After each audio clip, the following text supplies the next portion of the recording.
Hey, yo. This is our very last show for 20 and 22. Revamp coming soon. This is the only thing we know how to do when we have nothing else to do. We're going to give you one final BPBC tournament from the Gang Green, your favorite guys.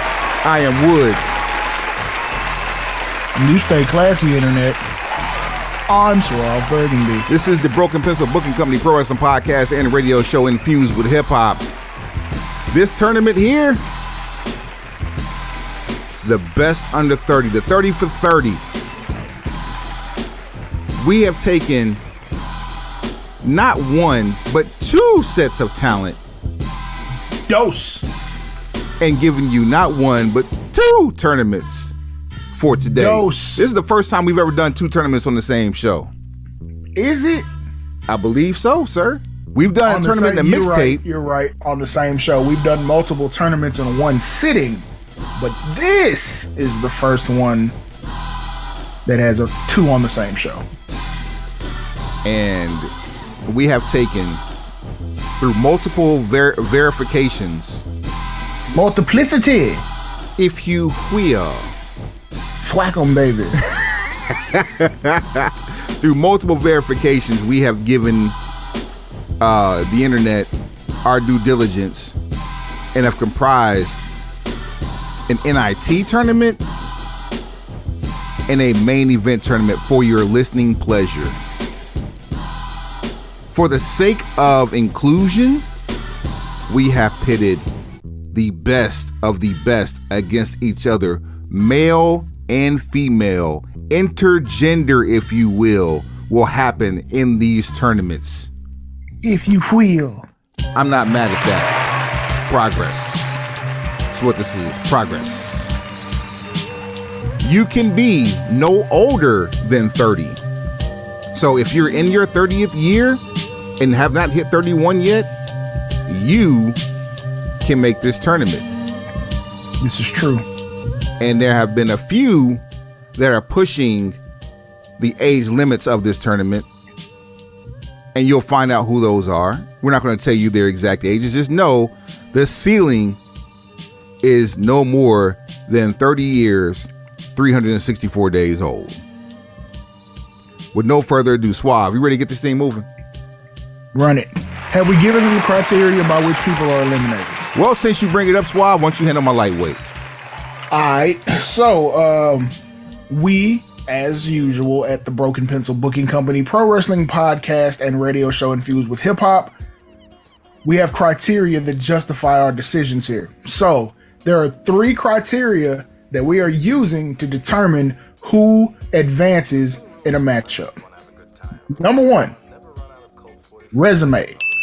What have you done until right now? So from right now, going backwards, retroactive, you get points for that. Memory comes into play here. So if you can't remember anything, or if we can't remember anything that they've done that's impactful, you ain't done shit for me lately. If you merely hear off age and name value, but have absolutely no equity in that name other than television time, to the couch you go. Against you. Back to the ghetto you go. Number two, perceived ceiling, meaning how much prosperity do we see in your future based on your talents and skill sets? Are we like, this person's one push away from being a megastar, or are they one push away from being unemployed? Do they have it? It. And it means anything but, communicable diseases and terminal illnesses. Then the tiebreaker, because oftentimes we may have differing opinions on combatants. Who today cuts the better promo? How is your public speaking? Are you a great orator? I hear you talking, but can you verbally whoop my ass is what I'm saying. Right. Can you talk them into the building? Can you talk them out of their money? Can you incite a riot? Oh, there's a few on this list that can. You feel me? So this is going to come into play because there's a lot of talent in both tournaments, and there's a lot of decisions to be made. There's only been one tournament where we didn't disagree at all.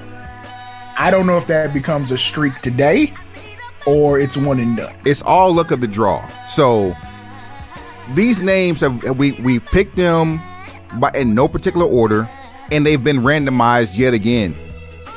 So randomized. The NIT, the Invitational tournament, those who didn't make the main tournament, we picked those based off of the fact that, well, basically I don't think that they can handle their own versus the talent that we have in the main tournament. And we've got some heaters in that main tournament. So that's it, Suave. Yo. Ooh, excuse me. Let's hit him over the head, shall we? Kablam. All right. In our NIT Fake ID 30 tournament, you might be 30. You might be under 30, but we need to see some ID. This is the NIT tournament here. Don't be mad if you hear some names in this tournament that you don't hear in the main tournament. Also, don't be mad if you hear a name or don't hear a name that you want to hear in either tournament. There's an outlet for that. Show at brokenpencilbc.com, brokenpencilbc@gmail.com. That's at brokenpencilbc on all things social, at brokenpencilbc on what? Everything. Match 1. Yeah. Anna J of the Jericho Appreciation Society versus B. Priestley. Suave. Oh, wait, this ain't it. This ain't that. This ain't that. A little teaser for you. All right. Hold on. Anna J versus B. Priestley. I'm going to take B. Priestley. You know what? For a long-term value, I'm also going with B. Priestley. Anna J just doesn't do it for me. I want to get behind her. I can't. And her affiliation with Chris Jericho actually hurts her, doesn't help her. Yeah, like if you were going to go, neither one have an extensive resume. If you're going to go resume points, it probably would have been Anna J because he's more prominently displayed on television. However, I look at this and I'm like, with B. Priestley's gimmick, I guess, she's got a better foundation to build off of. And what is Anna J? Anna J has nothing. She just what is Anna J? What does she do? She was a valet turned wrestler. Uh-huh. And she ballet doing ballet. Yeah, and was always she was never the main attraction to anything that she had been a part of. It's unfortunate for her. And so she's going to have a career of being second fiddle. I don't think she'll ever hold a single championship in AEW. That's grim. Let's move forward. All right. Next matchup. Yeah, run it. One half of Top Flight, Darius Martin, versus one half of Private Party, Mark Quinn. Now, I get confused. Which one is Darius? Darius is the one that had the very nasty car accident. Oh, yeah. Dante's the one that's been featured on a lot of different things. High profile. He's been wrestling a lot more often. Darius has. I feel like no. Darius is the older of the two. Darius was the one he was hurt for about 9 months. Came back. Yeah, I mean, just like recent television. Oh yeah, recent. Oh yeah, for sure. Since he's been back, he's been active. I'm gonna go Mark Quinn. Really? Yeah. Okay. So I'm going to go Darius Martin, but yikes. So here's perceived ceiling. Darius Martin, I think, has a lot longer shelf life than Mark Quinn. And you really think so? I think so. Number one. Number two. What's second criteria? Help me out. First was ceiling. Other one was resume. Darius Martin came back most recently. Was at ROH. Final Battle with his brother Dante, and they put it on. What's them boys from the Jericho Appreciation Society? Them clowns, Daddy Magic and the other dude. You know what I'm talking about? I do. But my thing is this: it's debatable on what they've done lately, like as far as the resume is concerned, because Mark Quinn and Isaiah Cassidy, they have not been AEW Tag Champions, correct?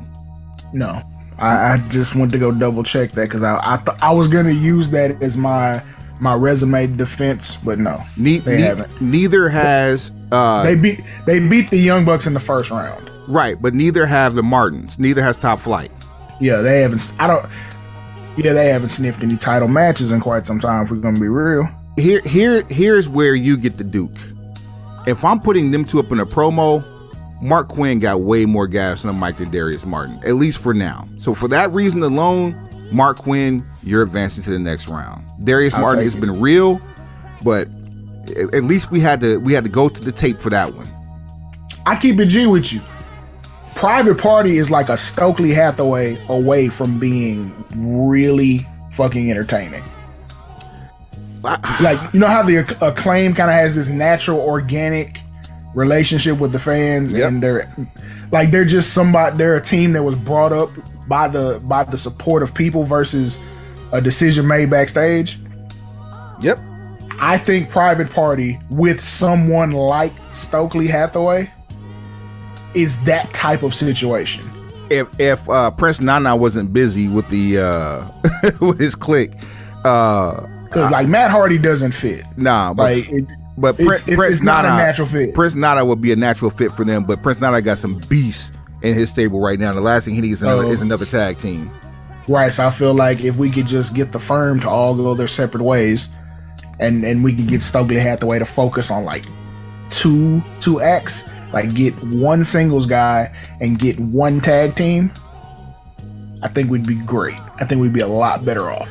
So Ethan Page and Private Party under the Stokely Hathaway Enterprises umbrella, I feel like we might be cooking with gas. I wouldn't even be mad at Ethan Page being their mouthpiece. Ethan Page, you can't be the mouthpiece for a team you're bigger than. This is also true. Yeah, that's gonna look really fucking awkward. Like Ethan Page is like NFL DN or NFL linebacker size. Private Party is not that, even though they're above average height. It's just gonna look awkward. I'm with that. So with that said, we have Mark Quinn advancing. Darius Martin has been real. Next matchup. Ty Mello, wife of Sammy Guevara, member of the Jericho Appreciation Society, taking on Red Velvet. Red Velvet. Really? I have Ty Mello. I'll concede. I just wanted to, I was going to be a disruptor. That was easy. Yeah, I have Ty Mello. I don't have much of a fight to put up because I know how, like, I'm sure Red Velvet would have a future if she became a baddie, because that would raise her stock, put her on television more often. I thought she was a baddie. Maybe she is, and I forgot. There you go. Who got put out? Huh?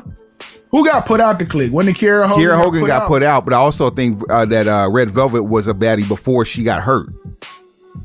That's possible too. That may be why. So injury, yeah. Because is that her first? No, that's not her first time with time away from the ring for an injury. No, it definitely is not. That counts against you a little bit. Ty Mello was just stripped of the AAA, whatever they call the intergender tag team title. Mixed tag team champions? Her and Sammy Guevara they held tag team belts for AAA, but they just got stripped of those last week. That's certainly not something I would keep up with. Okay, so at any rate, and then of course her being with JAS and being able to have mic time, which Red Velvet gets none. Well, there you go. Next up, Leo Rush versus Humberto Carrillo. Leo.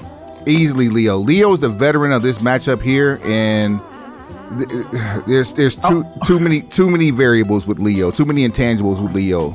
Only reason Leo's not in the main tournament is because he flirts and juggles retirement. Yeah, his career trajectory is too volatile at his own behest. Right. That is a really distinguished way to say that. Hit the bell for yourself. Don't mind if I do, sir. All right. Jeez. Go ahead, move forward.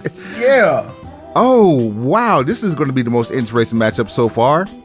What's that? The other half of Top Flight, Dante Martin versus Nikita Lyons. Oh, we got our first intergender. Yes, we do. All yes, right. indeed. Resume. Darius Martin. Dante. I mean, Dante. Yes. Yeah, Dante. Resume for Dante. Future ceiling. People are going to be really upset with me about this. Nikita Lyons. I agree. She's earmarked for champion. As long as she can stay healthy and continue to grow as a competitor, she's marked for champion. I think Dante Martin staying injury free. I think in maybe 2-3 years, he's upper mid card, moving his way up into the main event. I don't know how AEW structure pans out going forward, but as far as young stars are concerned, I think he has unlimited upside. It's just you're against a woman with unlimited upside. Dante, and when in doubt, trying to calculate money, go with the woman. I think Dante has a single ceiling that doesn't even get touched for another 10 years. That's how young that man is. Nikita Lyons, because she's a woman in that world, she could probably become an NXT champion within the next 12 to 18 months. WWE Women's Champion within the next 3 or 4 years. Yeah, she's already like breaking the internet, so it's like she has an open window that's already open. She has an open window and an unlocked door. And because she literally goes to class to learn how to talk on the microphone, and she's not bad as it is, your winner moving on to the next round, I have Nikita Lyons. Yeah. Yeah. Okay, here's what you do. You say, if you started both of them from where they are right now, which one makes it to WrestleMania first? First. Including pre-show. Ooh, I still say Nikita Lyons. That was my point. Because and not because Dante's not in NXT, but just it's because Dante's a tag team competitor. I'm just looking at Dante as a singles competitor. Like, there's nothing that I could book that would make me interested in seeing him as a singles competitor within the next year at WrestleMania. Because that idea of booking him with Ricochet, that's just some shit that video gamers do. That's not making it, and it's definitely not going to be WWE material. I believe WWE has come to the realization, or basically this is the influence of the Triple H era, that Ricochet's best matches are not with people the same size as him that do the same thing as him. I mean, his match with Walter is essentially what he should be. That's his resume. That right now, for Ricochet, like that's one of his card. Yeah, that's one of his calling cards right now, because that shows you what he can do. It reminds you of seeing Bryan Danielson versus Bray Wyatt. It adds another 10 years to what he's able to give, because at some point, look, either by choice or by force, the dives and all of the springboard shit, that shit ages out. Ask Sabu. Boy. Like eventually either you crash and burn one too many times, Sammy Guevara, or you just, and Dante is experiencing a little bit of that now. Yeah, he has all these different situations where he has ridiculous airtime, but because you're still in the learning phases and you're still, I guess you would say, green, certain shit doesn't land the way maybe it should, because you're so young and a freakish athlete, you're able to cheat death, essentially. Oh, like it a lot. Next up, Zoe Stark versus Julia Hart. Wow. Give me Zoe Stark. Give me Zoe Stark as well. Just her. I know you haven't been watching the Skittle. Nope. But she is a very, very talented young lady, in the fact that she is just barely touching the 30 area. Maybe even younger than that. I just know she's in this tournament, so she's within the range, but she's got a lot longer to go with her career than. And Julia Hart, that's not to say that she won't be around that long, but if you put them in the ring together, it's a no pun intended, stark contrast from one to the other. It's night and day.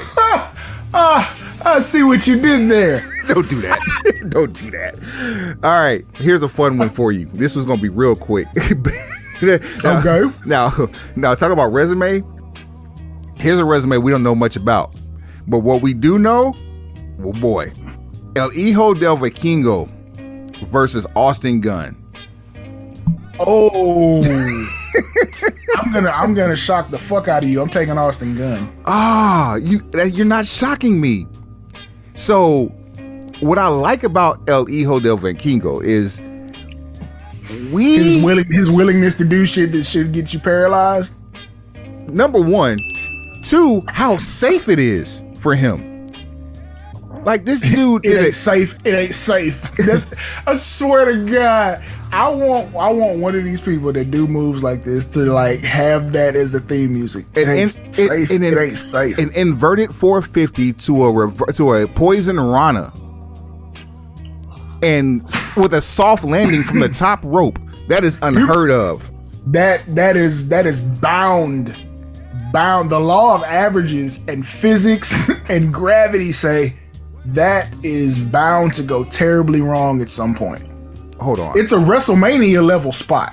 That's a WrestleMania main event spot. I have Danger 2, aka JBL, one of the founders of the Broken Pencil Booking Company Pro Wrestling Podcast and Radio Show Infused with Hip Hop, here in the room with me.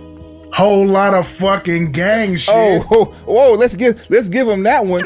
Whole lot of fucking gang shit. Yes, indeed.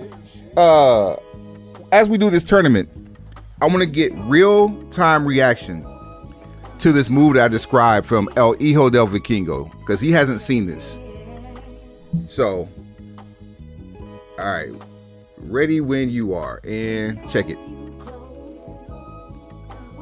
He did a fun flip back. Wait, what?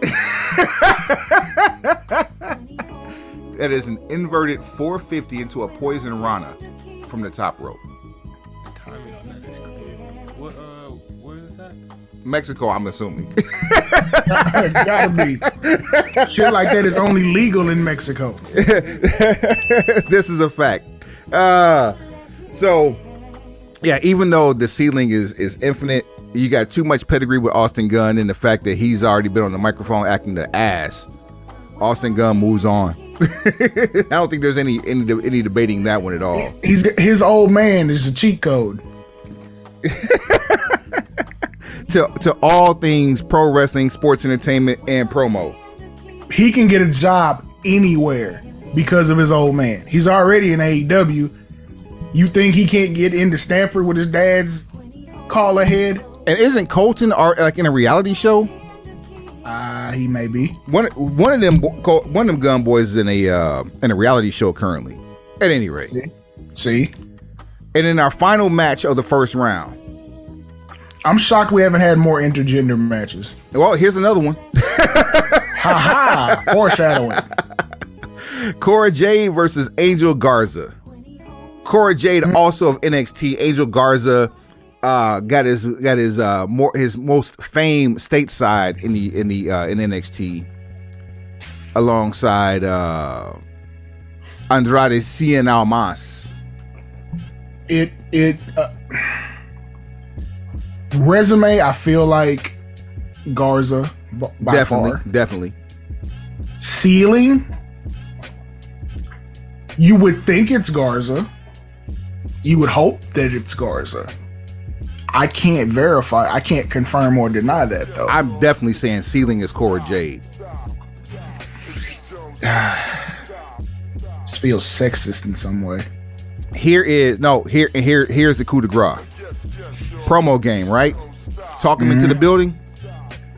Angel Garza been giving women roses without warning, without solicitation for 2 years now. If that's the best you got, Cora Jade, you've advanced to the bonus round. Okay, well here's the thing about that. Him giving out roses was a trend and a thing started under the McMahon era. Where if you have an accent, that is a strike against you for as far as cutting promos. Shinsuke Nakamura has been a victim to it. Lucha House Party was a victim to it. As a matter of fact, like a Russian accent and an Irish accent are really the only two you can get by with. A Southern drawl didn't get over with McMahon. And all the other, if you can't speak English, you're fucked. And if you have too strong of a dialect that jumbles your English, you fucked again. So I don't know how good of a promo Garza can cut, which means I also don't know how high his ceiling can be. I can tell you that Cora Jade was a one-time NXT Tag Team Champion with Roxanne Perez. And for a guy who doesn't watch NXT anymore, that's not saying much. But also, that's not the shit on her accomplishments. That's just to say, hey fam, talking to the wrong guy. I have not watched since it changed over. But do you remember that Angel Garza was even the NXT Cruiserweight Champion? I feel like he would have been. Hell, if he had stayed in the NXT farm system a little longer, he probably would have had an El Idolo type run at some point. All right, well, pick your winner. I got Cora Jade. So I got Angel Garza, because even if he leaves Stanford, he gonna turn fuck up in AAA. Ooh. You can't put success in a box that says Orlando or Jacksonville. All right, so Stanford. Resume's pretty even. Okay, but WWE resume's pretty even. Recent resume's pretty even. Even resume, because Garza spent more time on main roster TV. He should win that too. So in that case, perceived ceiling, since he's been on there longer. So all right, there we go. That's that, and that's how you turn one. Promo. I don't know. I still give it to Cora Jade, but if we can turn it, I'm going to give it to Angel Garza. So there we go. All right, so we have our first round complete. All right, let's go. All right, it gets easier from here because we're ready for this main event popping off. B. Priestley versus Mark Quinn. Mark Quinn. Mark Quinn it is. Ty Mello versus Leo Rush. Leo Rush. Not even a question. And for the wrong reasons, unfortunately, but even a retired Leo Rush. If Leo just want to talk, then we good. Here's a really good one. This might be the sleeper match of this tournament for this side. Right. Nikita Lyons versus Zoe Stark. Nikita Lyons. Ooh. And it has nothing to do with Zoe Stark. It has everything to do with the fact that Nikita Lyons is already breaking the internet. She's got half the battle won. The more relevant she is, I should coin that phrase, relevant. The elephant. When you're relevant as fuck, you're irrelevant. That and you're the elephant in the room. Right, that's what I'm saying. Bitch, I'm irrelevant. I'm irrelevant. Yeah. There you go. Hashtag it. I said so it is. There's going to be a bar that comes from that one. Yep. It's going to be a whole track called Relevant. Oh, man. Let's see here. Zoe Stark. Yeah. Let me telling you. Because she was a tag champ with Io Shirai as well.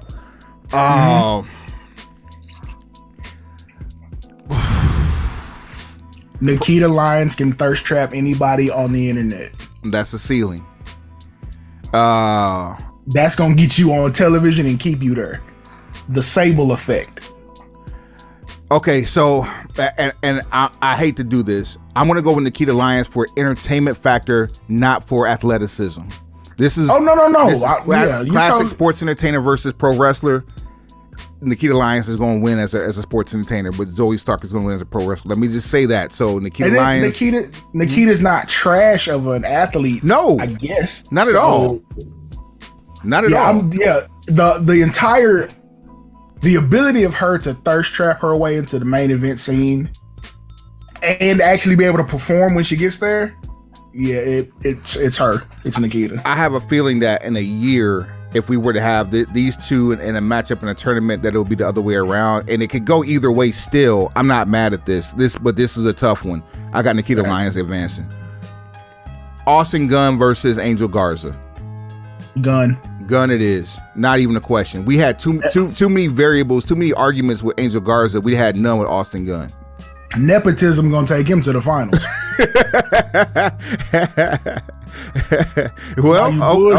Okay. Well, Mark Quinn versus Leo Rush. You're not out talking Leo. All right. Nikita Lyons. Go ahead. And Leo got a better resume, post resume. Mark Quinn doesn't get enough television time for me to have like a really strong case. All I can argue for him is he's young. So he's going to get better. He's going to get bigger, stronger, better, and more experienced. Leo is all of those things already. With a Napoleon complex. And a propensity for retirement. Can't forget that. I mean, the best ability is availability. This is a fact. And the second best ability is reliability. Also a fact. Mark Quinn. Oh, man. Oh, you got Mark Quinn advancing? I ain't never heard about Mark Quinn not showing up for work. Oh, there. Okay. All right. Cool. All right. Now, so we put that out there. All right. Cool. So you're not out talking Leo, but you're gonna last longer than Leo, and your resume over the last year is gonna be way deep. You know what? There it is. Mark Quinn. All right. Nikita Lyons versus Austin Gunn. Oh my God. Gunn. Really? Nepotism. Austin Gunn. Nepotism. Nepotism. We don't need accusations. Especially false accusations. Now, just think about it. How many people on AEW's roster legitimately could be in the main event of a WrestleMania 5 years from now? Like legit. Like think about that. Yeah, he could come with baggage too. See? So the person you pick comes with baggage. Yeah. So all I'm saying is Austin Gunn can get a call made and be halfway up the ladder. The Gun he's Club, he's not a prospect. The Gun Club by that name could get a surprise WWE tag team title match at WrestleMania as their first match. We've seen worse. I'm just saying, like, there's not a more advantageous position maybe in wrestling. Like, you're getting prominent television time on one channel. Your dad is a Hall of Famer with direct connections and friendship to the guy that's in charge at the worldwide leader. Well, if you really want to be like active with it, your two options in Stamford have nepotism involved at both doors. Your winner advancing to the finals against Mark Quinn is Austin Gunn. So here we have Austin Gunn versus Mark Quinn for your finals. I gotta go. Nepotism won this tournament. Yeah, there it is. Like, you can sit under the learning tree literally at Thanksgiving dinner. Your first ever fake ID for 30 Invitational tournament winner. Couldn't Austin get in the Gunn. club. Fake ID. So there's that. That was pretty quick, man. I like where you ran through that one. This one, it won't be nearly as quick. Only because there's double. Yeah, this one, it's a lot. It's a lot more stakes. Stakes is high, son. There's double the matchups in this one here. Word to God, B. Let's not pussyfoot around. Keep it moving. Right. You want intergender? We're gonna give you intergender. Your first matchup: Tony Storm versus Dominic Mysterio. Damn. We're just gonna start off disrespecting Dominic Mysterio. That's why I'm picking him. Dom. Is this right? Hold on. This might have to get shuffled. Hold on one second. I swear I shuffled. No. I swear I shuffled this, and I'm not seeing. Oh, I guess I did. Wow. Okay. All right. Tony Storm versus Dom Mysterio. Promo game. I got Dom. Ceiling. I got Dom. There it is. Dom. There it is. See. All right. That's it. Because Dom could fuck around and be Eddie Guerrero for this generation. He could be, especially with Eddie being his father. And I don't mean in-ring work-wise, I mean character-wise. Yeah, especially with Eddie being his father, yeah. I'm your father, Dominique. All right, here's where shit goes downhill. Kiera Hogan versus MJF. Kiera, this is not personal. I promise it ain't. This is business, Max. This is strictly business. This is not personal. This is not personal because your ceiling is high. I wish you all the best. In all seriousness, it's Max. Rio versus Brian Pillman Jr. Who? Rio versus Brian Pillman Jr. How did she get here? Somebody else could have got put out the NIT and swap places. Okay. Well, is Rio against who? Brian Pillman Jr. Doesn't matter. Pillman goes on. Sonny Kiss versus. Fuck out of here. Obviously, I'm not explaining. I'm right here with you. Sonny Kiss versus Saraya. Give me Saraya. All day, easy. Previous resume. I don't give a damn how many more bumps she got on her bump card. Her future's brighter. Sonny Kiss ain't cutting no body bag. Saraya's already had like one or two. They don't give Sonny Kiss mic time. Maybe on Dark, but we don't watch Dark. Sucks to be you. Sucks to suck. Tessa Blanchard versus Braun Breaker. Rex Steiner for the win. Tessa Blanchard is a walking red flag as far as news and wrestling folklore is concerned. Meanwhile, Braun Breaker is your champion of a brand. Dog face gremlin, like puppy face. That's somebody for real. WrestleMania main event in 5 years. He could have did it. Well, he could. I mean, if they wanted to, they could have did it last year. Well, if they want to, they can do it this year. This is also a fact. Sammy Guevara versus Liv Morgan. Sammy. No, wait. Think about it. Wait. Hold up. Had to catch myself. Remember, this is one of those classic cases of what it is versus what you want it to be. I want Sammy to be something, but here's what he is. So the answer is Liv Morgan. I already had Liv Morgan check, but I wanted you to sit there and grab that real quick. Pause. I had to check myself on that. I'm like, damn, yeah, Sammy with the shit. Nah, Sammy got some bad habits. Liv Morgan got resume points same as Sammy does, and I would say Liv got a few more.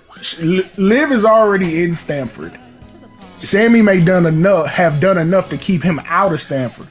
Liv was the people's champion, grabbed the belt, lost it, and still was more popular than the champ that's currently that took the belt away from her. Sammy ain't built to go to Mexico. Well. And I think he's probably only built for a tour of Japan. That's probably not going to be a lifestyle for him. That tour is actually going to be with company. I don't even know. Of course. I don't even know if Rocky Romero is going to accompany him on that. No, Rocky Romero would have to chaperone. Well, there's that. Jordan Grace versus Chris Statlander. Chris Statlander. Really? Yeah. So resume, I got is definitely going to Jordan Grace. Ceiling for me is Chris Statlander. She's built to be successful. I think Jordan Grace may have already reached her peak. Better mic work. You know what? I like the injury aside. The new Chris Statlander is way better than the person from the outer reaches of the galaxy. Thank God. Chris Statlander advances. Dragon Lee versus Tegan Knox. Oh, Dragon Lee. I got Dragon Lee, and I got Dragon Lee based off of a piece of news that I got just earlier today. Rumor has it, Dragon Lee just signed the largest monetary NXT contract on the current roster. So he's getting paid more than anybody in NXT currently when he comes in. He's more experienced, and he's essentially bringing viewership and hardware with him, as he's the winner and one half of AAA World Tag Team Champions. Again, I'm choosing him based on the fact that no matter what happens, he has an opportunity to wrestle in multiple places. So if it doesn't work out in Orlando, Jacksonville would be more than happy to have him. If Jacksonville doesn't want him, he can go run circles around AAA. And while he's in AAA, he can even go to Tokyo. Bing bong. Will Ospreay versus Ilya Dragunov. Damn. What a matchup. Damn. Damn it, bruh. What a matchup. Okay. Resume. Overall resume has to go to Will Ospreay. Yes. Barely. But yes, we're in agreement. Perceived ceiling, dead even. You think dead even? Dead even. I'll take it. Will Ospreay, though, has had the opportunity to say some very vicious things on the live microphone. And he also has that accent barrier that sometimes on American TV comes off as speech impediment. Like Dragunov does it. No, I'm not saying he doesn't. I'm just like, if I'm looking at Dragunov like in today's Stanford / Orlando, your ceiling might be member of Imperium, which is not a bad place to be, but it's not like how I see Braun Breaker's future. I can see Will carrying a company. I can't see Ilya carrying a company, and that's to me, that's the deal breaker. What company do you see him carrying? Well, a brand. So I could see him as an IWGP champion. I could see him as an AEW champion, even for a cup of coffee. I could also see him as an NXT champion. I'm starting to believe more of what we had the conversation about him in Orlando.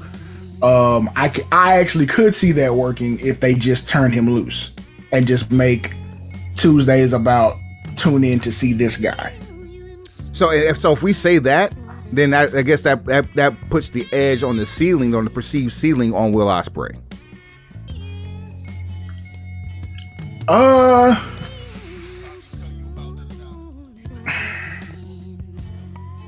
Okay. Here's the other thing. And this is because I'm booking out loud.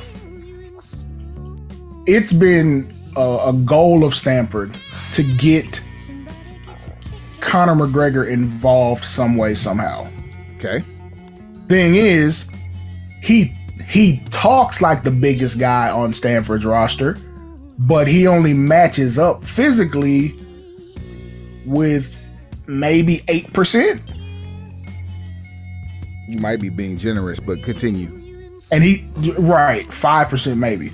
So, and you can't put him in the ring with someone who's just the same size. Also, because of Conor McGregor's stature, you can't just put him in the ring with anybody. Conor McGregor's first match is likely going to be at a WrestleMania, which makes the list even shorter of people. So it's like Rey Mysterio, maybe AJ Styles, because he might be too big. Pause. Finn Balor, then who?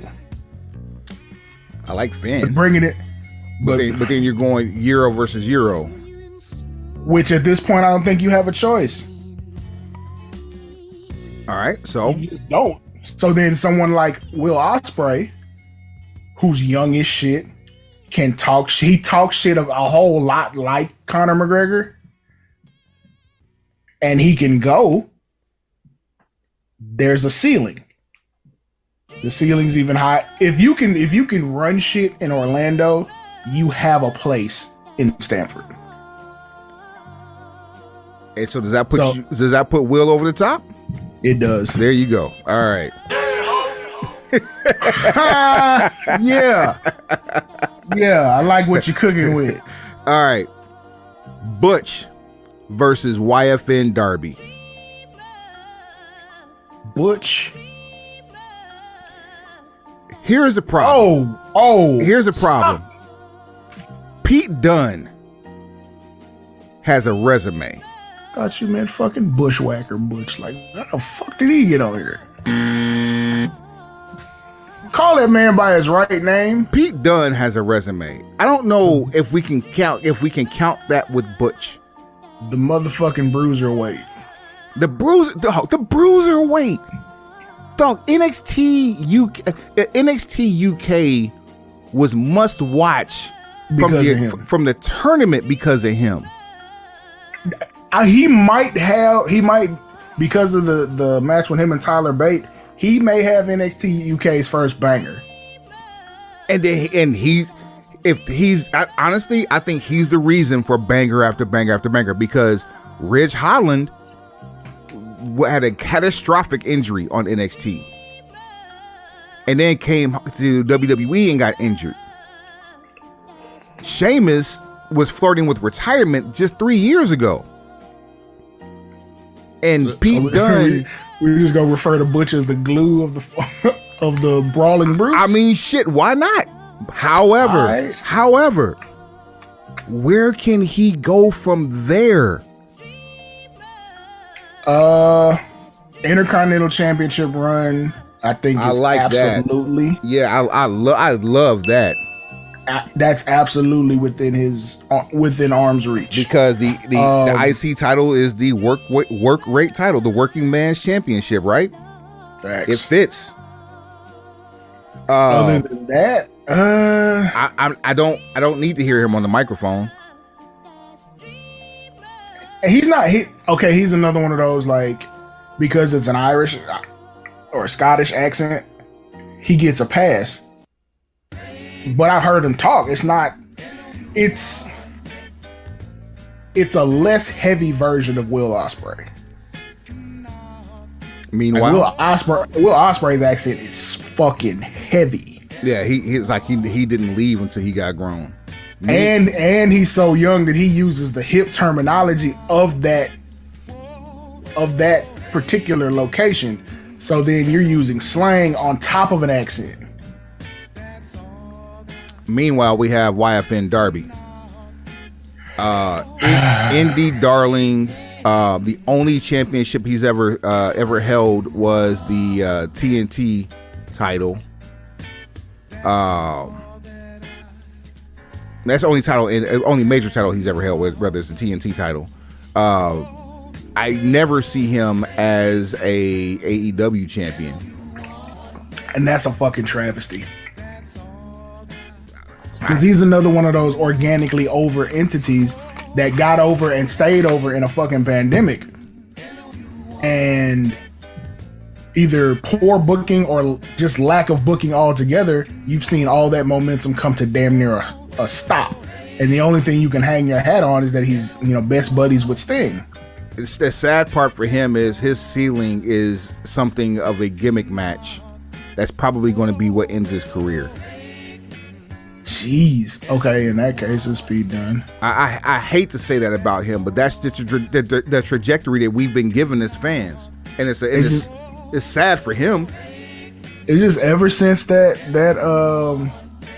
main event match with CM Punk, like everything just fell apart. When it all falls down. Here. Pause. Don't go to the next one. You know who we left off this tournament? Who that? Hook. Ooh. Ooh. Damn, we did. Just find somebody and take them off. Find the weakest link that we haven't talked about yet. Ooh, bet. Because it would have been Angel Garza, you ask me, but Yeah, but Hook deserves to go in this one here.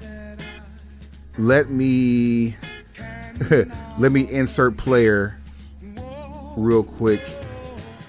What's my man's name? All right, bet. I don't know if you're gonna like this decision or not, but I do. now you said that sounds like some bullshit brewing. Back to the bracket. All right, there we go. All right, cool. Next up, Carmelo Hayes versus Jade Cargill. Damn. Damn.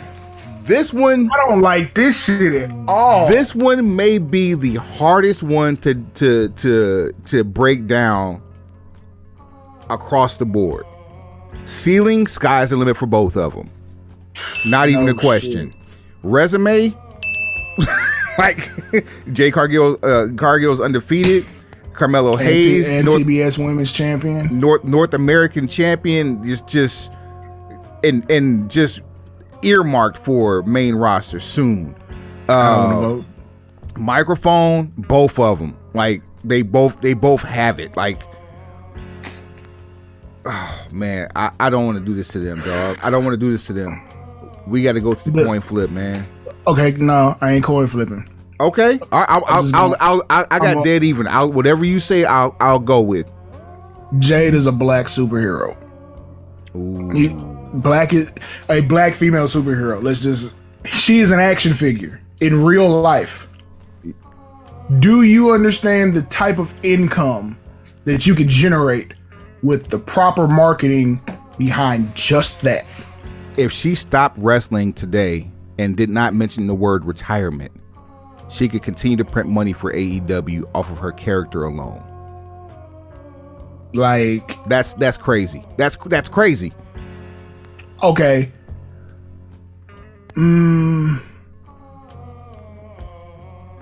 Carmelo Hayes might have a higher professional wrestling ceiling. Jade Cargill has a bigger overall ceiling. For what you just said. For that same reason. She could stop wrestling today and just still be involved and bring the same type of bag in. Transcendent. Right. And obviously because of her inclusion on this list, she's young. I should have voted nepotism with MVP, but still.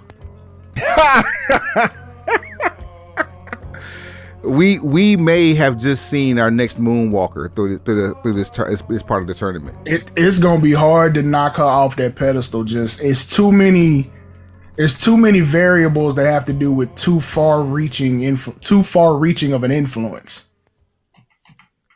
Wow. Who next though? Jungle Boy Jack Perry versus legit Layla Hirsch. Jungle Boy, but not by much. The only reason why Layla Hirsch doesn't make it is because we haven't seen her. Get well soon. That. This one's nepotism. Sasha Banks or Mercedes Moné, whichever you prefer, versus Rhea Ripley. We didn't shuffle this good. We shuffled it like 5 times, pimp. we didn't shuffle this worth a damn. Resume, Mercedes. Ceiling, even. Are we sure about the even part? So here, only reason I say even is because Rhea probably has more years wrestling than Sasha's willing to put in. Sasha has more crossover value, obviously, because of Disney and the different acting. She's probably going to dip into music for a little bit. I was about to say, because we're about 3 days away from seeing her professional wrestling ceiling. Is it glass or is she breaking through? How much higher are you going to go after that? She's already been a WrestleMania main event. I mean, so Tokyo Dome, I mean, that pretty much, that's it. I mean, I'm not saying this is a slight. I'm just like, no, you're right. She did all that shit already. Like, she main evented WrestleMania. She has a WrestleMania actual main event, like last match in the night, and then she has an instant classic with Charlotte and Becky. Wait, who was the 3-way? Or was that was Bailey? Mm-hmm. Okay, never mind. But yeah, like I'd say even, because Rhea has more. I feel like she has more in-ring years left than Sasha, because I don't think Sasha's gonna do this too much longer. Her stock is way up.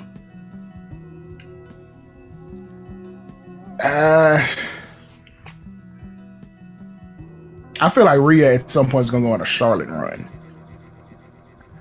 See, if for no other reason than she's just the only person who can do it. I agree with that to a degree, but something tells me that she's been, ever since her injury earlier this year, that she's been held back. And I don't know what, possibly. I don't know what that is. Or maybe she just, she changed her in-ring style to be safer. That could also be an issue too. Like, all right, so Sasha's ceiling is lower simply because she's broken through the ceiling. Right. Okay. Essentially, yes. So everything about her, we would say, even the Tokyo Dome, even though it hasn't happened, it's resume. So previous resume, I feel like she's superior. Future resume, I don't know how much else she's gonna do. I don't expect her to be still taking bumps in 5 years unless she just really wants to. And Rhea is what, barely 25? Rhea's got another 10-piece, easy.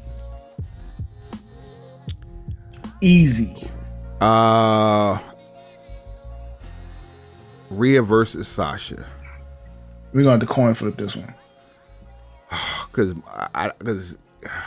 you would think with anybody else, the Mandalorian would have sealed it. But she ain't done though on that side. You see what I'm saying? So, but I can't continue to count her Hollywood success if it's post wrestling. All right, that's not fair. That's like me counting The Rock's post wrestling resume to Ricky Starks. It's not fucking fair to either of them. You're absolutely right. All right, so coin flip it is. Call it in the air. Heads for Sasha, tails for Rhea Ripley. Call it in the air and go. Tails. All right, it's down. I'm opening my eyes now. Google coin flip says heads.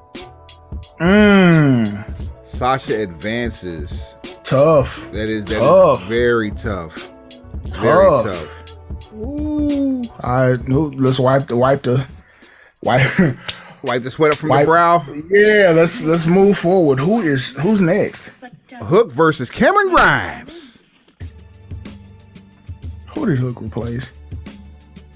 Tyler Bate. Okay, I'm totally cool with that. I figured you would be. Hook. Yep. Number of reasons. Age, nepotism, the fact I feel like they may have told Cameron Grimes' best story in NXT already. Yep. I don't know if you can tell a better story for him than that. And if you can, that person needs a raise. Who writes that story? Or he needs a Zelle. Hello. Now here's an interesting one. this may be the only time we actually see a former rivalry in our tournament. Kylie Ray versus Deonna Purrazzo. They actually feuded against one another in Impact. What I like about Kylie Ray is she's supposedly back on her way to WWE, NXT, presumably. But nepotism. You know who trained her? Who? 5 times. Oh, okay. Yeah. Dr. Huffman. Because, bitch, Texas. Yeah, I mean, hard to argue with that, buddy. Deonna Purrazzo, multi-time champion, also had some time in NXT, also had some time in Impact, Ring of Honor as well. We've seen her more than a few times here in the Texas area. I think Deonna Purrazzo, however, has already reached her ceiling. Okay, why you feel like that? I mean, you've already been to NXT. You left and then became Impact champion, and you feuded with the person who left NXT or who was sent packing from NXT, who's going back. So if you leave and you don't go back, and somebody else that you're feuding with that was also there around the same time you were goes back, obviously they see more potential in person B than person A.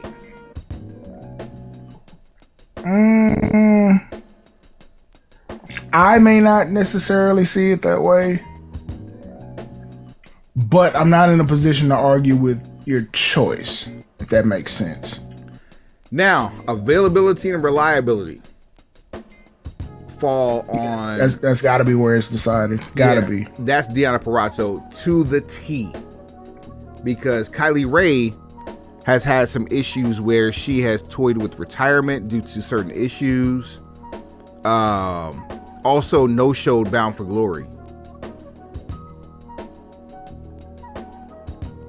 It's tough. Yeah. And then, I mean, but she even went to, NWA not long after she announced her retirement. It's just, I like Deonna Purrazzo. Ceiling aside, I like Deonna Purrazzo. I'm not in a position to argue. Okay. Deonna Purrazzo advances. And in our final matchup of the first round. All right. Another sleeper here. Who that? Former Ring of Honor heavyweight champ or world champion Bandito taking on Austin Theory.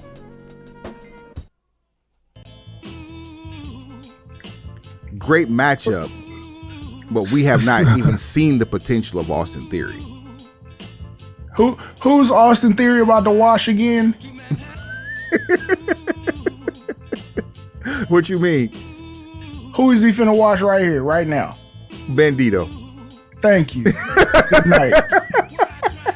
I ain't got time for this shit. These people came here to see a tournament, not a motherfucking pity party. Get his ass up out of here. All right. Well, here we go. You ready for the second round? I certainly am. Dominic Mysterio versus MJF. Thanks, Dom. It's been fun. Brian Pillman Jr. versus Saraya. Pillman. Agreed. I think with the fact that injury is always going to be a part of any storyline, regardless of how far she goes in AEW, Brian Pillman Jr. has far more years ahead of him than Saraya does. Go right on ahead. Braun Breaker versus Liv Morgan. Braun Breaker next. Puppy Face Gremlin to the rescue. Chris Statlander versus Dragon Lee. Dragon Lee. I got Dragon Lee as well. When you sign a contract to NXT and it's the largest contract that they've ever given out, that kind of goes for something. You're a priority day one. They just got to make sure you got the right boots and a proper fitting mask. You going straight to TV, homeboy. Will Ospreay versus Pete Dunne. Damn. There you go, Suave. Doppelgangers. I'm I'm gonna say Osprey. I got Osprey too. Man, I got Osprey too. I don't want. This is one time where I don't want the winner of this to advance, but all the boxes get checked with Will Ospreay. There's a wow factor with Osprey as far as his wrestling performance. I think Pete Dunne is gonna have the longer career. I actually think he's probably gonna have the stronger booking, and I think we have the propensity to see a reinvention with Will Ospreay more so than that of Pete Dunne. The reason I'm picking Osprey, there's more of a potential to catch lightning in a bottle with him. That too. There we go. Okay. Going back to that whole Conor McGregor thing, there's just, there's only so many places. Although the bruiserweight is in that size category too, to be able to do something with McGregor. But I don't know if Pete Dunne's demeanor is going to be enough. He has the demeanor of an actual UFC fighter. Osprey has the demeanor of Conor McGregor Jr. He can pack asses in the seats just by talking. There you go. All right. Cargillberg versus Jungle Boy. Cargillberg. Squash.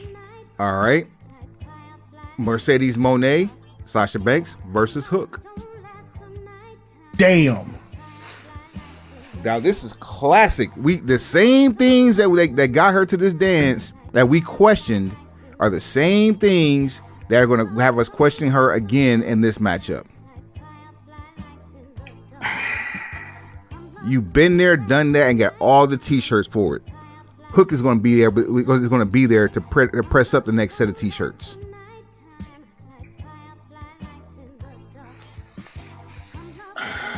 And sadly, Hook ain't got to say shit to pack seats into there. All he got to do is show up. I disagree on that part. Do you? He's going to need to speak eventually. Right now. We're talking about right now. What seats is he packing right now? So whether we're talking about right now or in the future, he's going to have to speak. He just happens to be organically over with that crowd. But again, inconsistency with booking. He's not that he doesn't have good matches. He doesn't have matches you care about because he doesn't have a story to stick with. That all goes to the way he's going to be booked for what I could honestly say is probably the next 3 to 5. Sound like a jail sentence. I mean, it can be. Motherfucker done locked you away with the pen. Like, he is the same type of matchup as Ripley was. Far more years in ring ahead of him than ahead of Sasha or ahead of Mercedes. Which means there's just more room to grow, but there's also more room to get it wrong. All it takes is one time to get it wrong. Sasha's as famous as she gonna get, fam. Yeah, that's the problem. It's pretty damn famous. And I'm saying I'm not saying it as a slight. It's like, without tragedy, she's not gonna get much more famous. So ceiling goes to Hook. Her, as much as anybody, she's damn near finished product, and that's not a slight. That's a fucking salute to her accomplishments. Doesn't it feel like this is like the Mercedes Moné wrestling retirement tour? Almost. Basically, it's leaving on top. Yeah, on your own terms, for sure. You walked out on the bullshit, ended up with a more high profile send off, and now it's like, your name was hot when you left, so you can always come back. It's Sasha Banks. Long way around the mountain. I just talked myself into it. Yeah, long way around that mountain, but that's definitely it. Like, we're not trying to predict the future. We're ranking them, as they are and what they can be. But shit, when you've already done it all. Final matchup, second round for the Sweet 16: Deonna Purrazzo versus Austin Theory. Austin Theory next, hands down.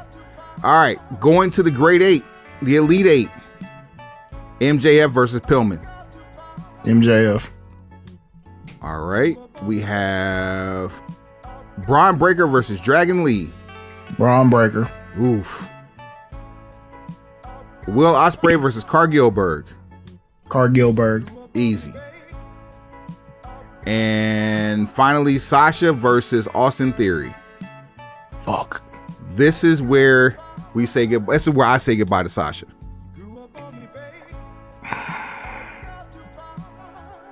Unfortunately, it is. Even if Austin Theory came back with another match against Steve Austin, I think it would still be as impactful, or if not more so now than it was this year. He's going to spend a considerable amount of time as the face on the poster. Yep. Years to come. Considerable. If he's healthy.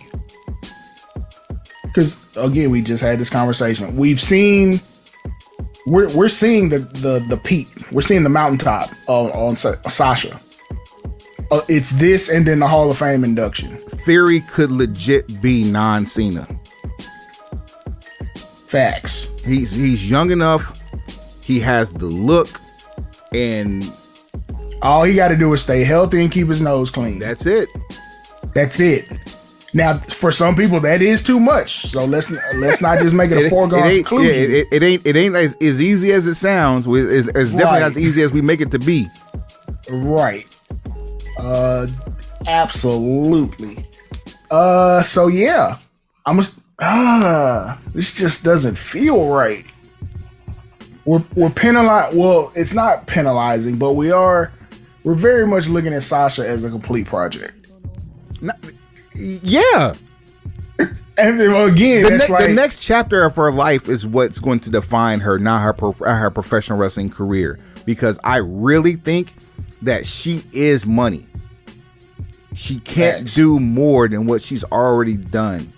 Like if she goes to revolutionize Japanese women's wrestling, by all means, extra notch on the belt. I've got her being more so being the female version of The Rock in Hollywood. I mean, and that's also equally as plausible. Probably more plausible because she's already tied into the Disney product thing. But we're talking about wrestling. Okay, when you say it that way, yeah, it's Austin Theory. It's been. Hold on, this she deserves this. Facts. God, she deserves that. Like if this was not wrestling centered, you'd absolutely have to say Sasha Banks, and she would moonwalk to the finals. Yeah, not as easy as it seems. Right. That's how it works around here sometimes. Man. Let us advance. All right. For the semifinals. I didn't want to see this happen like this, but it had to happen sometime. Your AEW World Heavyweight Champion, Maxwell Jacob Friedman, versus your NXT Heavyweight Champion, Bron Breakker. The youngest in charge, literally, both of them. Max is going to talk him in the building. Yes, Max wins the promo battle. And I honestly believe that is the only difference between the two. Both of them are fully capable of main eventing WrestleMania within the next 5 years. While some people will say that the AEW World Heavyweight Championship is more valuable than the NXT Championship, the NXT Championship has more lineage. And also, there's another word that you used earlier today. What that is? That falls heavy into play here, and it doesn't even need to. But if you got to pull the ace out the hole, nepotism. I hate to say it. If you have to bring something out because it's a talking point for Max, but I think Bron Breakker is going to sell more in the future than Max will, even if Max is getting paid more. Nah, I got Max. You got Max? I do.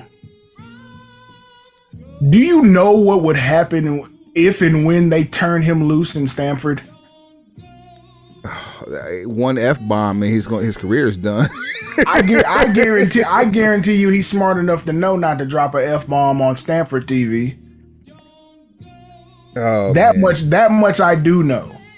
Secondly, like, there is no one in wrestling like him. So everything that goes on when you get to the worldwide leader is magnified times 10. He would be a super heel night one.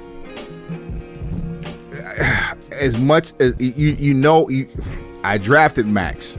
As much as I am with you on this one, coin flip. I think you're putting too much weight on the nepotism because, let's be honest, like, yes, the beef may have been so-called squashed before McMahon exited. Who's in charge now? Run it down. Okay, run it down the criteria. Resume. Equal. Future ceiling. Max. Promo. Max it is. Damn it. This is why we That's have all these I'm conversations. This is why we have these conversations. And now you know we're a reputable source around here. We don't play favorites. All right. Now, put your money where your mouth is. This is going to be easy, though, this one, I think. Carl Gilbert versus Austin Theory.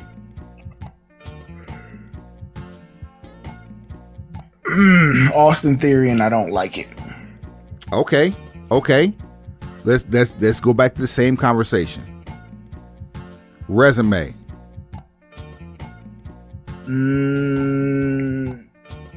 The only TBS champion who's undefeated. Youngest United States champion.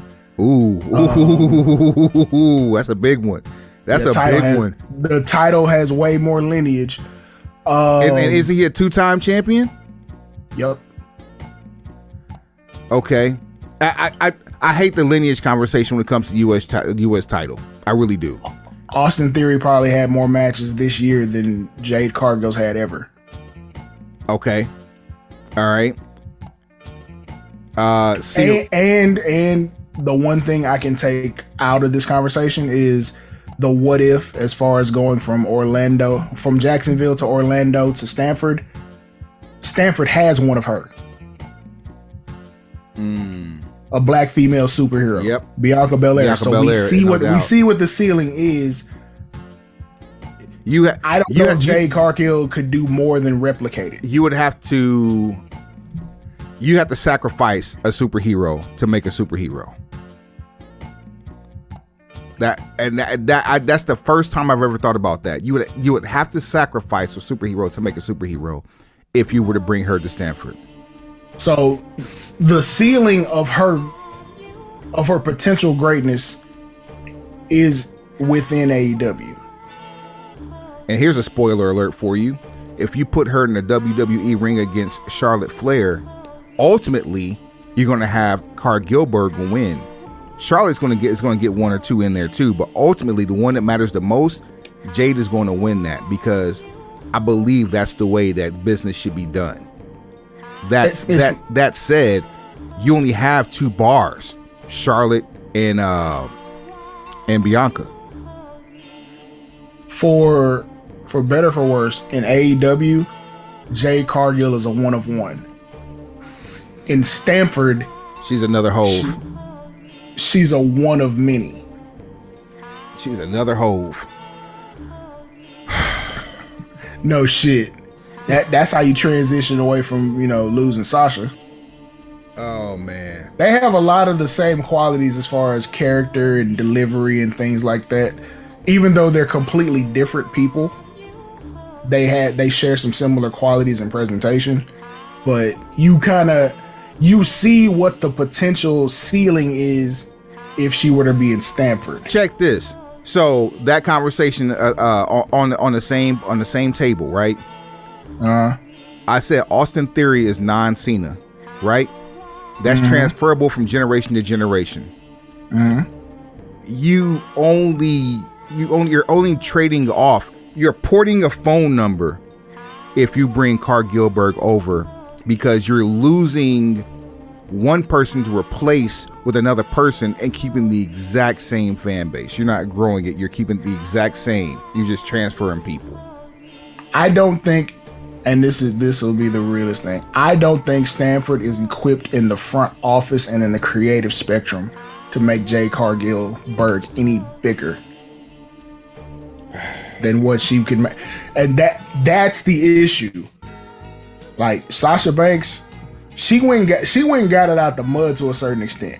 I don't think the people writing can make her bigger than what she's already made herself. At least in AEW, Jade is going to have the ability to control her narrative. Even if there aren't stories being written, she cuts for what her presentation is. She cuts a damn good promo. In Stanford, you're going to be given written dialogue written by people who do not quite understand you, and certainly don't know how to speak the language. I hate to say it, Cargill Berg, has been a fun tournament for you, and matter of fact, yours ain't gonna be as loud as the one before you, but you deserve this too. Facts. I mean, Austin Theory has advanced to the finals. It's rough. It's rough against outside. one Maxwell Jacob Friedman. Can you imagine seeing them on WWE TV in 2024? Boy, like that's a 10-year feud. That's Randy Cena. That's Austin Rock. Come on, man. Come on, man. Generational. This is a generational feud. Like, if you can get both of them on the same roster, the possibilities are endless. It's Roman Seth, or hell, Roman Brock, and either one of them can play either role. But yeah, this just makes too much sense. The difference in age, 1 year. Jeez.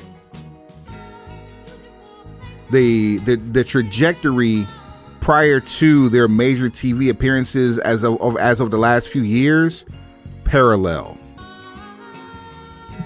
Theory and Evolve, MJF in Major League.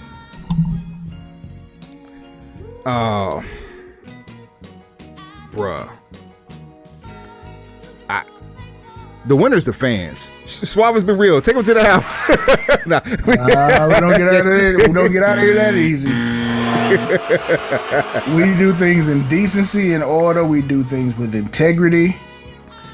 So somebody gonna have to make a decision. Circumstantially speaking, only because of where he's at right now. Right now, I gotta give it to Max. I agree.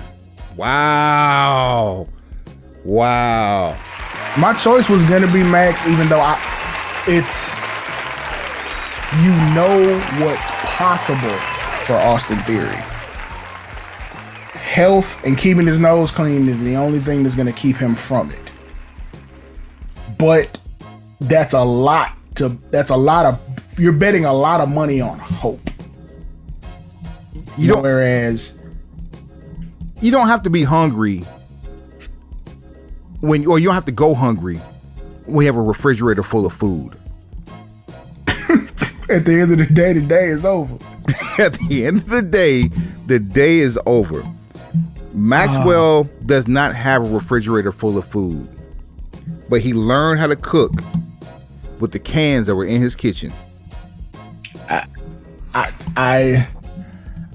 like, Max is on world title run #1 already, and it doesn't seem like it was forced.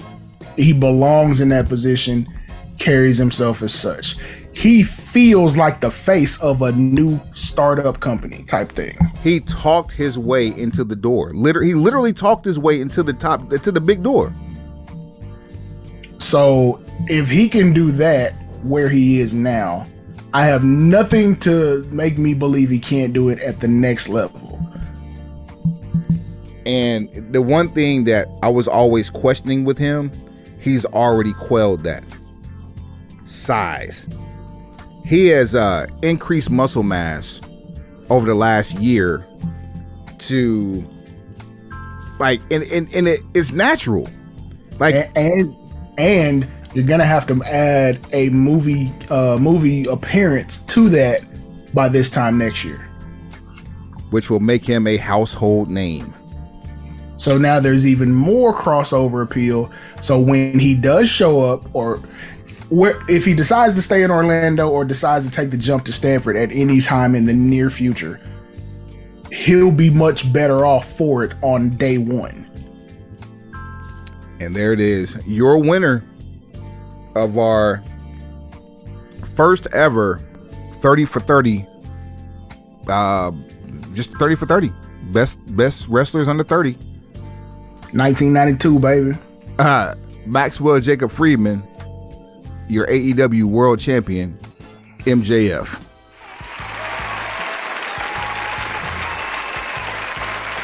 Hey, Suave. Yeah. So we had our fake ID tournament. Those who snuck in through the back door, but at the same time was still under the age of 30. So we know, so we think. Winner there, Austin Gunn. In our main event, 30 for 30, 1992 tournament, our winner was Maxwell Jacob Friedman, MJF. Right. There's a problem, though. A whole lot of fucking gang shit. Somebody kicked the door off the hinges. Uh-oh, who's that? Former MLW World Heavyweight Champion Jacob Fatu has entered the chat. Because Jacob Fatu is 30 years old. There's no way we talk as much shit about the Fatu family and Jacob Fatu and not have him in this tournament. Are we crazy? I'm not trying to get my card revoked. I'm still on the set, fam. Yeah, buddy. You go get your flag pulled. No football. There's only one way we can do this. How is that? Triple threat rule. Trios match, ho! Not a tree. We don't want to do a trios match. We're just going to do a triple threat. All right. So we have in one corner, three-way dance. Austin Gunn. Mm-hmm. In another corner, all. your AEW World Champion, Maxwell Jacob Friedman. Skills. And your final entrant, surprise, bitch. Texas. Wait, no. Lineage. Jacob Fatu, the Samoan werewolf. Facts. Now, I can tell you now, Jacob Fatu is kicking Austin Gunn in the stomach and throwing him over the top rope. The referee has thrown up the X. He is no longer going to be in this matchup. Wow. Guess the nepotism has run out. It has run out because there's no further nepotism that one needs besides the Anoa'i family. Yeah, that does kind of nullify your play. Yeah, like that. The one thing you have been riding all the way to the top is no longer a thing. So, yeah, I can live with that. All right. So, perceived ceiling.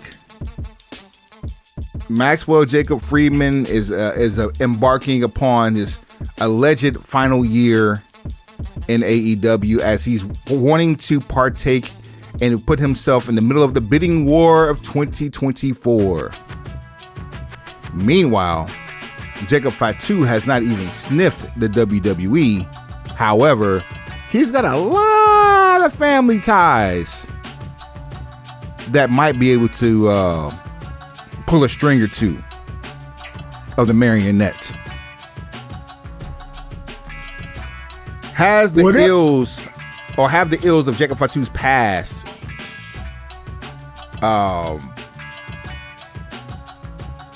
have they been absolved, or are we still lumbering in the existence of what could be conduct detrimental to future employment?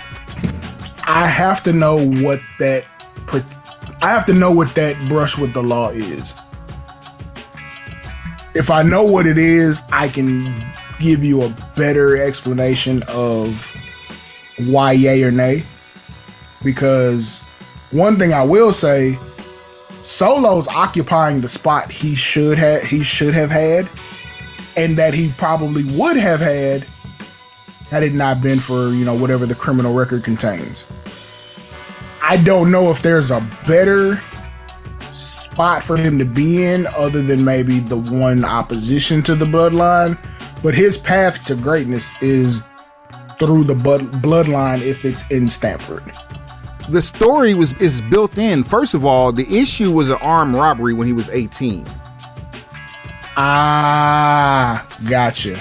And the built-in story is the fact that him watching the Usos on TV while he was in jail is what got him interested in leaving that life behind and pursuing the family business. Which you can make him a heel or face with that.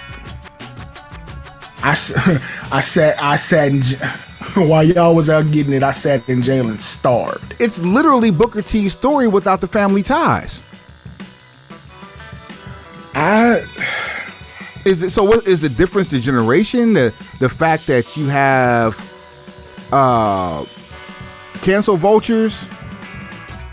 Yes, it's a lot of that, and then armed robbery is looked at differently through this. It is generational. It's because this generation looks at certain crimes and though there's some things you air quotes can't be redeemed from. So I'm like, if he had robbed a hedge fund, he'd be fine. And maybe I'm over here being an old man on the stoop telling kids to get off my lawn, but help me understand why, if other companies smaller than, because they're all smaller than World Wrestling Entertainment, if smaller companies are forgiving of his past, and are able to let him come through not just areas where there are others like him, but where there are children involved, and him show up on other TV, why? You've got people who've done way worse on your TV screen. Not WWE per se, but you have people who have done way worse on TV than Jacob Fatu. Why can't we give him a chance? One, the answer to that question. Two, see, I can't tell you why Kanos hasn't done it, because it seems like something Kanos would and should do. Stanford, the answer is a little more. Remember the conversation we had about Mandy Rose and why she was released, and it wasn't a malicious thing, I guess. Morals and ethics clause.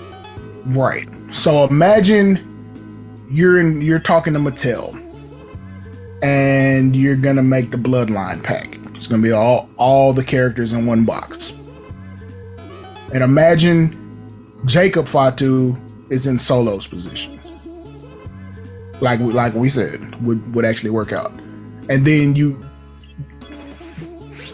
research has to be done, background check on each person, just because we've seen Al Snow get an action figure pulled because it looked like he was carrying the head of a severed head of a woman, and it's really a mannequin. A doll with a doll. Imagine that. So there's not going to be a lot of product knowledge by the people making the final call. They just know, hey, here's the list of people. Let's look them up. Let's vet them, and then greenlight it. They don't know who does what unless they're an actual watcher of the product. So you start looking up everybody's like, okay, the Usos, they've had DUIs. Simple shit. Even though it's not a simple thing, they're going to look at that as forgivable. Armed robbery? You're going to get that all teeth emoji. They don't know how to handle that because the first time one of the, what's the woman's name from The Simpsons? The one that's always outraged. Oh, I know who you're talking about, but I'm not. Mrs. What about the children? Once they come out the woodwork, now you're gonna get some money fucked off. So still Max. I hate that too. I think things need to happen to modify certain the certain paths, because like, I mean, if you make your amends with society and you've shown growth, like, come on, man, the man has 6 children. Hell, I got 7. I got 1. See? Fruit of my loins. If you will. How old is Danhausen?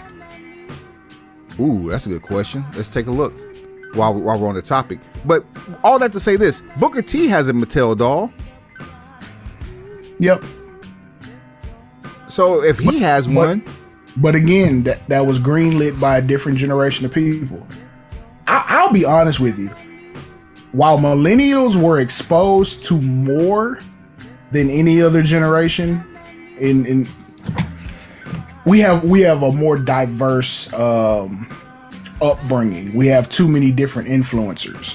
You know, we still got Gen X culture. We've got our own culture. We're like the middle ground of everything. We're that cross section of overlap. We are highly irresponsible and easily irritated. That too, easily irritated, highly irresponsible, and yeah. So we're very willing to point the finger, but not willing to accept accountability. I tell you what, if there's pen to paper on Jacob Fatu, this tournament changes immediately. But until that happens, if that ever happens, your winner still MJF. Yeah. And Danhausen's 32, by the way. Okay, so next time. Next time for you, pal. There's another tournament that people will be able to participate in who didn't make the cut for this one. That's what we do. We bring you the stuff you need. High quality content here. You feel me? Let's see here. So you have the socials, you have the email. Suave, you have yourself a happy new year, and you do me a huge favor and take us to the house for the last time in 2022. Pencil pushers. Heads up. Pencils down. I am in a lot of pain right now after what happened on Sunday. But all you people want to do is hear me talk, right? That's what you want, right? You want to hear me talk? I'll talk, but this is Max Friedman talking. Big merger, boss. A lot of important executives here tonight to watch your product. Would be a real shame if something bad happened. I wouldn't want to embarrass you, man. Speaking of embarrassing, you've been trying to sit down with me to hash things out for quite some time now, haven't you?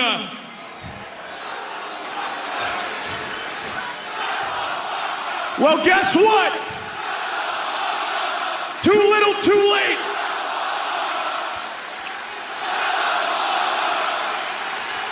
Here's why. When this company first started, it was all friends wrestling. Everybody was handed a ticket, except for me. See, I had to write my own. And boy, do I have good penmanship, because I created moment after moment after moment for this company, and I still get no respect. Nobody is on my level. No one. Everything I touch turns to gold. There is nothing I can't do.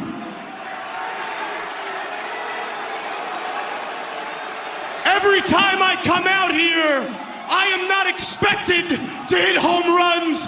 I am expected to hit grand slams. And I do that shit on a weekly basis.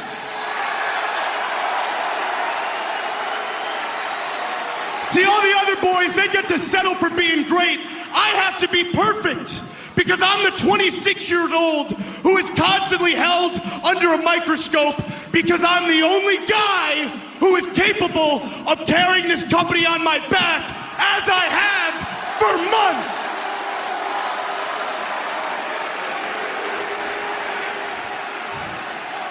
It's funny I hear boos, but I also hear clapping.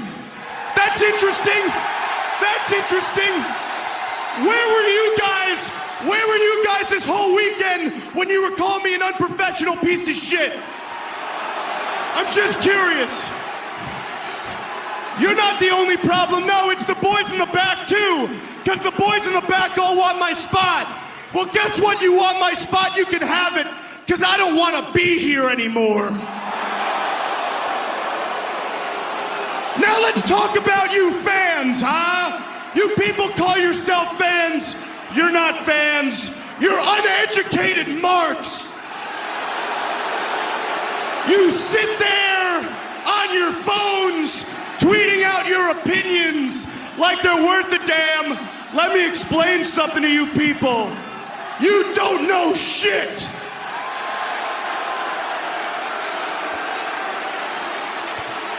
Your opinions suck. Your opinions change at the drop of a dime, and then you pretend your new opinions are the same as your old. For example, man, I always knew MJF was a good wrestler. Really? That's interesting. Because last time I checked, you guys pretended I sucked in the ring for a long time. And why is that, huh? Because I'm not untrained like all your faves? Because I don't pretend to watch New Japan? Because I don't dump my opponents on their head? Because I'm not reckless? What is it? Is it because I'm not chasing star ratings, guys? What is it? How could I possibly be the best? Well, newsflash, I am the best! I'm the best in the world! Because I'm the only guy who makes you feel. And unlike all those boys, I don't gotta do a bunch of bullshit to get you there.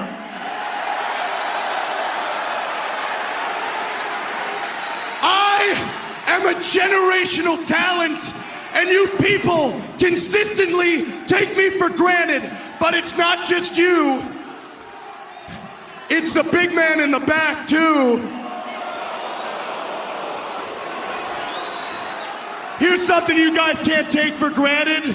Here's something he doesn't want you to know. Do you guys know who the second biggest minute-for-minute draw is in this entire company? Nope, you wish. It's me. It's me. And if you don't believe me, do me a favor. Ask Stat Boy Tony in the back, see what he's got to say. But whatever you do, don't ask him to reach into his pockets and pay the man who's been busting his ass for him since day one. No. Make sure he hoards all that money.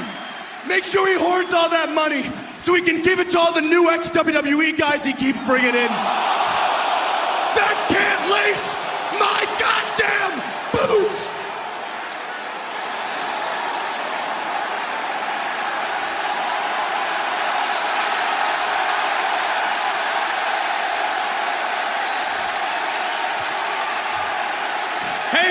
Hey, boss, would you treat me better if I was an ex-WWE guy? See, maybe you don't get it, man. Here's the problem with you, boss. You got a position of power in a wrestling company when the only position you should be assuming is behind the guardrail with all of them. I don't want to wait till 2024, but you don't listen to me, so allow me to make it a little bit easier for you. Tony, I want you to fire me. Tony, don't tell me down, you piece of shit! Shut your mouth! Look at me, Tony. Look at me. I want you to fire me.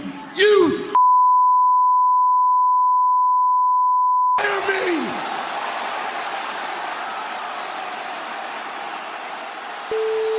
Sunny Kiss versus Paige. I'm sorry, not Paige. I'm sorry. Sunny Kiss versus Saraya. Oh, shit. Hold, please.